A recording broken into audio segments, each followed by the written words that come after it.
ಎಲ್ಲರಿಗೂ ನಮಸ್ಕಾರ. ಬಿದ್ದು ಸ್ವಲ್ಪ ಕಾಲಿಗೆ ಪೆಟ್ ಮಾಡ್ಕೊಂಡಿದ್ದೀನಿ, ಆದರೂ ಕೂಡ ಸುಮ್ಮನೆ ಕುತ್ಕೊಳ್ಳೋದಕ್ಕೆ ಬೇಜಾರು ಅಂತ ಈ ರೀತಿಯಾಗಿ ಬ್ಯಾಂಗಲ್ನ ಮಾಡ್ಕೊಂಡಿದ್ದೀನಿ. ಎಷ್ಟು ಚೆನ್ನಾಗಿದೆ ಅಲ್ವಾ? ಹೇಗೆ ಬಂತು ಅಂತ ಕಮೆಂಟ್ ಮಾಡಿ ಆಯಿತಾ. ನನಗೆ ಹುಷಾರಿಲ್ಲ ಅಂತ ಪಾಪು ಕೂಡ ನನ್ನನ್ನು ನೋಡಲಿಕ್ಕೆ ಅಂತ ಬಂದಿದ್ದ. ಆಯ್ತಾ ಅಕ್ಕಂದು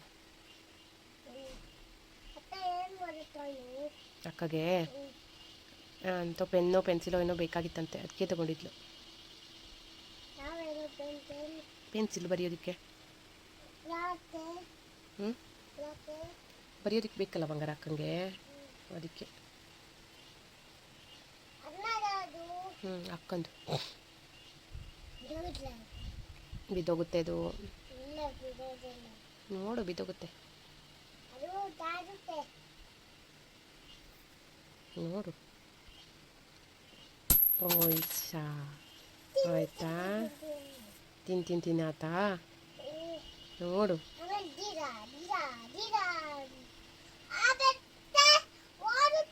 ನೀವು ಓಡಿಸ್ಬೇಕು, ನಿಧಾನಕ್ಕೆ ಹೋಗ್ಮ. ಎಲ್ಲ ಟೈಮಲ್ಲೂ ನಮ್ಗೆ ಹೇಗೆ ಬೇಕು ಹಾಗೆ ಇರೋದಕ್ಕಾಗೋದೇ ಇಲ್ಲ. ಈ ಥರ ಏನಾದರೂ ಒಂದು ಆಗ್ತಾನೆ ಇರುತ್ತೆ. ನನ್ನ ಕಾಲಿಗೆ ಸ್ವಲ್ಪ ಪೆಟ್ಟಾಗಿತ್ತು, 1 ತಿಂಗಳು ರೆಸ್ಟ್ ಮಾಡಬೇಕು ಅಂತ ಹೇಳಿದರು. ಆದರೆ 1 ತಿಂಗಳು ಎಲ್ಲ ಕೆಲಸನೂ ಮಾಡ್ತಾ ಇರೋಳಿಗೆ ಸೈಲೆಂಟಾಗಿ ಸುಮ್ಮನೆ ಕೂತ್ಕೊಳ್ಳೋದು ಅಂದರೆ ಸಿಕ್ಕಾಪಟ್ಟೆ ಬೇಜಾರಾಗ್ತಾಯಿತ್ತು. ಅಡುಗೆ ಕೆಲಸ ಆಗಿರ್ಬೋದು, ತೋಟದ ಕೆಲಸ ಆಗಿರ್ಬೋದು, ಹೀಗೆ ಎಲ್ಲ ಕೆಲಸನೂ ಮಾಡ್ಕೊಳ್ತಾ ಈ ಥರ ಚಿಕ್ಕ ಪುಟ್ಟ ವಿಡಿಯೋ ಮಾಡ್ಕೊಳ್ತಾ ಅದನ್ನು ನಿಮ್ಮ ಜೊತೆ ಹಂಚ್ಕೊಳ್ತಾ ಇದ್ದೆ. ಬಟ್ ಕಾಲಿಗೆ ಪೆಟ್ಟಾಗಿರೋದ್ರಿಂದ ಯಾವ ಕೆಲಸನೂ ಮಾಡದೇ ಇರೋ ಹಾಗೆ ಆಗಿಬಿಡ್ತು. ಜಸ್ಟ್ ಏನಿಲ್ಲ ಕೂತ್ಕೊಂಡಿರೋದೇ ಯಾವಾಗ್ಲೂ ಅಷ್ಟು ಪೆಟ್ಟಾಗಿದೆ. ಹಾಗಾಗಿ ಬ್ಯಾಂಡೇಜು ಮಾಡಿಕೊಟ್ಟಿದ್ರು. ಅದಕ್ಕೋಸ್ಕರ ಸುಮ್ಮನೆ ಕೂತ್ಕೊಳ್ಳೋದಕ್ಕೆ ಸಿಕ್ಕಾಪಟ್ಟೆ ಬೇಜಾರಾಗ್ತಾಯಿತ್ತು. ಈ ಥರ ಕೂತ್ಕೊಂಡಿರುವಾಗಲೇ ಏನಾದರೂ ಕೆಲಸ ಮಾಡೋಣ ಅಂತ ಈ ರೀತಿಯಾಗಿ ಬ್ಯಾಂಗಲ್ನ ಮಾಡ್ಕೊಳ್ತಾ ಇದ್ದೀನಿ. ನನಗೆ ಈ ಥರ ಕೆಲಸಗಳು ಮಾಡೋದು ಅಂದರೆ ತುಂಬಾ ಇಷ್ಟ ಇತ್ತು. ಮೊದಲಿಂದಲೂ ಕೂಡ ಈ ಥರ ಬಳೆಗಳನ್ನು ಮಾಡ್ಕೊಳ್ಳೋದು, ಹಾಗೆ ಡ್ರೆಸ್ನ ಸ್ಟಿಚ್ ಮಾಡೋದು, ಮಕ್ಕಳಿಗೆಲ್ಲ ಕ್ಯೂಟ್ ಆಗಿರುವಂತಹ ಡ್ರೆಸ್ನ ಸ್ಟಿಚ್ ಮಾಡೋದು ಅಂದರೆ ಎಲ್ಲ ಸಿಕ್ಕಾಪಟ್ಟೆ ಇಷ್ಟ ಇತ್ತು. ಬಟ್ ಕೆಲಸದ ಮಧ್ಯ ಯಾವುದೂ ಕೂಡ ಆಗ್ತಾಯಿರಲಿಲ್ಲ. ಆದರೆ ಇವಾಗ ಸುಮ್ಮನೆ ಕೂತ್ಕೊಂಡಿರ್ತೀನಲ್ಲ, ಇದನ್ನಾದರೂ ಮಾಡೋಣ ಅಂತ ಈ ರೀತಿಯಾಗಿ ಮಾಡ್ಕೊಳ್ತಾ ಇದ್ದೀನಿ. ಇನ್ನೇನು ಹಬ್ಬಗಳೆಲ್ಲ ಬರ್ತಾ ಇದೆ ಅಲ್ವಾ. ಮೊದಲನೇದಾಗಿ ವರಮಹಾಲಕ್ಷ್ಮಿ ಹಬ್ಬ ಕೂಡ ಬರ್ತಾ ಇದೆ. ಯಾರಿಗಾದರೂ ಗಿಫ್ಟ್ ಕೊಡೋದಕ್ಕೂ ಕೂಡ ಈ ಥರ ಬ್ಯಾಂಗಲ್ಸ್ನ ಮಾಡಿಕೊಡ್ಬೋದು. ತುಂಬಾ ಚೆನ್ನಾಗಿ ಕಾಣಿಸುತ್ತೆ. ಮನೆಯಲ್ಲಿ ಈ ರೀತಿಯಾಗಿ ಪ್ಲೇನ್ ಆಗಿರುವಂತಹ ಬಳೆಗಳೆಲ್ಲ ಇದ್ದೇ ಇರುತ್ತೆ. ಅದನ್ನು ನಾನು ಈ ಥರ ಗಮ್ ಹಾಕಿ ಅಂಟಿಸ್ಕೊಳ್ತಾ ಇದ್ದೀನಿ. ಈ ಥರ ಸ್ಟೋನ್ ಮತ್ತು ಕುಂದನ ಎಲ್ಲನೂ ಕೂಡ ನಾನು ಆನ್ಲೈನಿಂದ ತರಿಸ್ಕೊಂಡಿದ್ದೀನಿ. ಇದರ ಲಿಂಕ್ನ ಬೇಕಾದರೆ ಡಿಸ್ಕ್ರಿಪ್ಷನಲ್ಲಿ ಕೊಟ್ಟಿರ್ತೀನಿ. ನಿಮಗೆ ಬೇಕು ಅಂದರೆ ಅದರಿಂದ ಬೈ ಮಾಡ್ಬೋದು. ನೋಡಿ, ಈ ರೀತಿಯಾಗಿ 3 ಬ್ಯಾಂಗಲ್ನ ಈ ರೀತಿಯಾಗಿ ಸೇರಿಸ್ಕೊಂಡಿದ್ದೀನಿ. ಅಂದರೆ ಸ್ವಲ್ಪ ಬಳೆ ದಪ್ಪವಾಗಿ ಬೇಕು ಅಂದರೆ ಈ ಥರ 3 ಬ್ಯಾಂಗಲ್ನ ಸೇರಿಸ್ಕೊಳ್ಬೋದು, ಅಥವಾ ಚಿಕ್ಕದಾಗಿ ಬೇಕು ಅಂದರೆ 2 ಬ್ಯಾಂಗಲ್ನ ಸೇರಿಸ್ಕೊಳ್ಬೋದು. ಅಂದರೆ ಕೆಲವರಿಗೆ ಅಂದರೆ ತುಂಬ ದಪ್ಪವಾಗಿ ಬಳೆ ಹಾಕ್ಕೊಳ್ಳೋದಕ್ಕೆ ಇಷ್ಟ ಆಗಲ್ಲ ಅಲ್ವಾ. ಅದಕ್ಕೋಸ್ಕರ ಈ ರೀತಿಯಾಗಿ 2 ಬ್ಯಾಂಗಲ್ನ ಸೇರಿಸ್ಕೊಳ್ಬೋದು. ಹಾಗೆ ಒಂದು ದಪ್ಪವಾಗಿರುವಂತಹ ರಟ್ಟಿರುತ್ತಲ್ವ, ಮಕ್ಕಳ ಪ್ಯಾಡ್ ಇರುತ್ತಲ್ವ, ಅದಕ್ಕೆ ಈ ರೀತಿಯಾಗಿ ದಾರನ ಸುತ್ಕೊಂಡಿದ್ದೀನಿ. ಸುಮಾರು ಸಿಲ್ಕ್ ಥ್ರೆಡ್ ದಾರನ ಸುತ್ಕೊಂಡಿದ್ದೀನಿ, ವೈಟ್ದು. ನಾನು ವೈಟ್ ಬ್ಯಾಂಗಲ್ನ ಮಾಡ್ಕೊಳ್ತಾ ಇದ್ದೀನಿ ಇವತ್ತು. ಹಾಗಾಗಿ ಈ ರೀತಿಯಾಗಿ ದಾರನ ಸುತ್ಕೊಂಡಿದ್ದೀನಿ.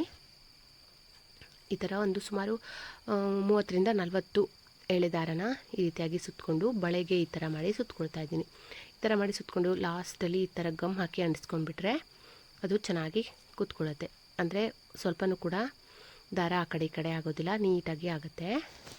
ಈ ಥರ ಮಾಡಿ ಒಂದು ಬ್ಯಾಂಗಲ್ ರೆಡಿ ಆಯಿತು. ಕೊನೆಯದಾಗಿ ಈ ಥರ ಎಷ್ಟು ದಾರ ಎಕ್ಸ್ಟ್ರಾ ಉಳಿದಿರುತ್ತಲ್ಲ ಅದನ್ನ ಈ ರೀತಿಯಾಗಿ ಕಟ್ ಮಾಡಿಕೊಂಡು ಗಮ್ ಹಾಕಿ ಅಂಟಿಸ್ಕೊಂಡ್ರೆ ರೆಡಿ ಆಗೋಯಿತು. ಇದು ವೈಟ್ ಕಲರು, ಈ ಥರ ವೈಟ್ ಮಣಿ ಇರುತ್ತಲ್ವ, ಅದರಿಂದ ನಾನು ಮಾಡ್ಕೊಳ್ತಾ ಇದ್ದೀನಿ. ಹಾಗಾಗಿ ಒಂದು ಸೂಜಿ ದಾರನ ಹಾಕ್ಕೊಂಡು ಈ ಥರ ವೈಟ್ ಮಣಿನ ಈ ಥರ ಹಾಕ್ಕೊಳ್ತಾ ಇದ್ದೀನಿ. ಈಗ ಈ ಥರ ಎರಡೆರಡು ಇರುವಂತೆ ಮಾಡಿಕೊಂಡು ಈ ಥರ ಸುತ್ತಕೊಳ್ತಾ ಇದ್ದೀನಿ. ಪೂರ್ತಿಯಾಗಿ ಬಳೆಗೆ ಸುತ್ತಕೊಂಡಾದಮೇಲೆ ಗೋಲ್ಡನ್ ಕಲರ್ ದಾರ ಹಾಕ್ಕೊಂಡು ಅದ್ರ ಒಳಗಡೆ ನೋಡಿ ಮೇಲ್ಗಡೆಯಿಂದ ಈ ಥರ ಮಣ್ಣಿನ ಹಾಕ್ಕೊಳ್ತಾ ಇದ್ದೀನಿ. ತುಂಬ ಚೆನ್ನಾಗಿ ಕಾಣಿಸುತ್ತೆ ಬಳೆಗಳು. ಎಷ್ಟು ಚೆನ್ನಾಗಿ ಕಾಣಿಸ್ತಿದೆ ಅಂತ ನೋಡಿ. ಕರೆಕ್ಟಾಗಿ ಕಾಣಿಸ್ತಿಲ್ಲ ಅಂದ್ಕೊತೀನಿ, ಅಂದರೆ ಸ್ವಲ್ಪ ಲೈಟ್ ಬೆಳಕು ಜಾಸ್ತಿನೇ ಇದೆ. ರೂಮಲ್ಲಿರೋದ್ರಿಂದ ಸ್ವಲ್ಪ ಜಾಸ್ತಿ ಬೆಳಕು ಬರ್ತಿಲ್ಲ, ಹೊರಗಡೆ ಬೆಳಕು ಕಡಿಮೆ ಬರ್ತಿದೆ, ಲೈಟ್ ಬೆಳಕು ಅಷ್ಟೇ. ಹಾಗಾಗಿ ಸ್ವಲ್ಪ ಚೆನ್ನಾಗಿ ಕಾಣಿಸಲ್ಲ ಅಂತ ಅನಿಸುತ್ತೆ ನೋಡಿ. ಅದು ಮತ್ತು ಇದು 2 ಥರದ ಬ್ಯಾಂಗಲ್ನ ಮಾಡ್ಕೊಂಡಿದ್ದೀನಿ. ತುಂಬ ಸಿಂಪಲ್ಲು ಮಾಡ್ಕೊಳ್ಳೋದು, ಇಂಟ್ರೆಸ್ಟ್ ಬೇಕು ಅಷ್ಟೇ. ನಮಗೆ ಯಾವ ಥರ ಬೇಕೋ ಆ ಥರ ಬ್ಯಾಂಗಲ್ನ ನಾವು ಮಾಡ್ಕೊಳ್ಬೋದು. ಹಾಗೆ ಇನ್ನೊಂದು ಥರ ಡಿಸೈನ್ ಬ್ಯಾಂಗಲ್ ಮಾಡ್ಕೊಳ್ಳೋದಕ್ಕೆ ನೋಡಿ ಈ ಥರ ಮೂನ್ ಕುಂದನ್ನು ತರಿಸ್ಕೊಂಡಿದ್ದೀನಿ. ಇದು ಕೂಡ ತುಂಬ ಚೆನ್ನಾಗಿ ಕಾಣಿಸುತ್ತೆ. ಲೋಟಸ್ ಬ್ಯಾಂಗಲ್ನ ಮಾಡ್ಕೊಳ್ಳೋದಕ್ಕೆಲ್ಲ ತುಂಬ ಚೆನ್ನಾಗಾಗುತ್ತೆ. ಅದಕ್ಕೆ ಈ ರೀತಿಯಾಗಿ ಡಾರ್ಕ್ ಪಿಂಕ್ ಕಲರ್ ದಾರ ಸುತ್ಕೊಂಡಿದ್ದೀನಿ ಬಳೆಗಳಿಗೆ. ಇದನ್ನ ಅಷ್ಟೇ 3 ಬಳೆನ ಸೇರಿಸ್ಕೊಂಡು ಈ ಥರ ಪಿಂಕ್ ಕಲರ್ ದಾರನ ಸುತ್ತಿಟ್ಕೊಂಡಿದ್ದೀನಿ. ಹಾಗೆ ಪಿಂಕ್ ಕಲರ್ ಕುಂದನ್ನು ತಗೊಂಡಿದ್ದೀನಿ. ಹಾಗೆ ಈ ರೀತಿ B6000 ಗಮ್ನ ತಗೊಂಡಿದ್ದೀನಿ. ಈ ರೀತಿಯಾಗಿ ಮೊದಲು ಗಮ್ನ ಅಂಟಿಸ್ಕೊಂಡು ಈ ಥರ ಸ್ವಲ್ಪ ಎಷ್ಟು ಬೇಕು ಅಂತ ನೋಡಿಕೊಂಡು ಗಮ್ ಹಾಕ್ಕೊಳ್ಬೇಕು. ಆಮೇಲೆ ನೋಡಿ ಈ ರೀತಿಯಾಗಿ ಲೋಟಸ್ ಡಿಸೈನ್ ಯಾವ ಥರ ಬರುತ್ತಲ್ವ, ಕೆಳಗಡೆ 2 ಮೂನ್ ಕುಂದನ್ನು ಹಾಕಿ ಮೇಲ್ಗಡೆ 2 ಮೂನ್ ಕುಂದನ್ನು ಹಾಕ್ಕೊಳ್ತಾ ಇದ್ದೀನಿ.